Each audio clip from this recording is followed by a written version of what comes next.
আমরা বলবো এটা একটা ষড়যন্ত্র কিনা এটা আপনারা উদ্ঘাটন করেন।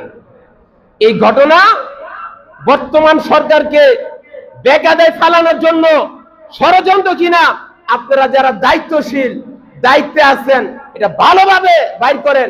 আরে হাই ক্যাটাগরি রিমান্ডে নেন। এই রিমান্ডে নিয়ে তুই তোর খায়সাত পূরণ করছ নাকি তোরে কেউ অফার দিয়ে কাজ করাইছে এটার জবান দিয়ে বাইর করেন। এরপর জনগণ যেটা চায় সেই বিচার করেন। কথা ঠিক না বেঠিক? কারণ আপনারা ইউরোপ আমেরিকার চিন্তা চেতনা নিয়ে এদেশের জনগণের চিন্তা চেতনাকে আপনারা দাম দেন না। এদেশের জনগণের চিন্তা চেতনাকে আপনারা মূল্যায়ন করেন না।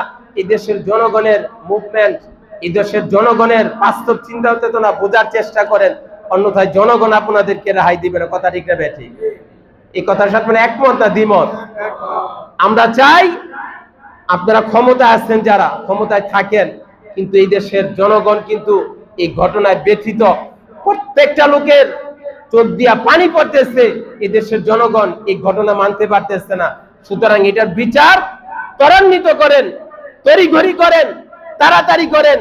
দায়িত্বে থেকে এমন কোন ব্রিফিং করবেন না যার দ্বারা আপনার দল বিপদে পড়ে, দেশের জনগণ আপনার এই মতামতের বিপক্ষে চলে যায়। কথা ঠিক না বেঠিক? এই জন্য